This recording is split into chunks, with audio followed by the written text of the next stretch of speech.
Neck exercise പ്രധാനമായിട്ടും 3 തരത്തിലാണുള്ളത്. Stretching exercise, mobility exercise, strengthening exercise.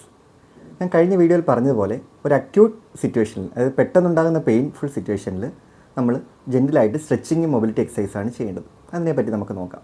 അപ്പം സ്ട്രെച്ചിങ് എക്സസൈസ് ഏതൊക്കെയാണെന്ന് ചോദിച്ചാൽ പ്രധാനമായിട്ടും ഫോർവേഡ് സ്ട്രെച്ച്, അതായത് സ്ട്രെയിറ്റ് നോക്കിയിട്ട് താടി നെഞ്ചത്ത് മുട്ടുന്ന രീതിയിൽ മാക്സിമം സ്ട്രെച്ചിൽ 10 സെക്കൻഡ് ഹോൾഡ് ചെയ്യുക. വീണ്ടും സ്ട്രെയിറ്റ് പൊസിഷനിൽ വരിക.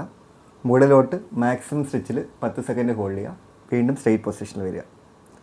പിന്നെ സൈഡ് സ്ട്രെച്ച്, അതായത് ചെവി ഷോൾഡറിലോട്ട് തട്ടുന്ന രീതിയിൽ മാക്സിമം സ്ട്രെച്ച് ചെയ്യുക. സ്ട്രെയിറ്റ് ആവുക. ഓപ്പോസിറ്റ് സൈഡിലോട്ട് മാക്സിമം സ്ട്രെച്ച് ചെയ്യുക. ഇതിൽ ഏറ്റവും ഇമ്പോർട്ടൻറ്റ്, നമ്മൾ ഒരിക്കലും ഷോൾഡർ ഇങ്ങനെ പൊക്കി കൊടുക്കരുത്. അത് അല്ലാതെ തന്നെ ചെവി ഷോൾഡറിലോട്ട് പോകുന്ന രീതിയിൽ വേണം പോകാൻ. അടുത്തത് റൊട്ടേറ്ററി മൂവ്മെൻ്റ് ആണ്.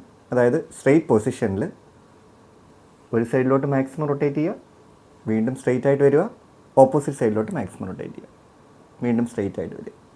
അപ്പം ഈ 3 ടൈപ്പ് ഓഫ് എക്സസൈസുകൾ ഒരു 10 എണ്ണത്തിൻ്റെ സെറ്റ് വീതം 3 തവണ ചെയ്താൽ നെക്ക് മസിൽസ് നല്ല രീതിയിൽ റിലാക്സ് ആവും.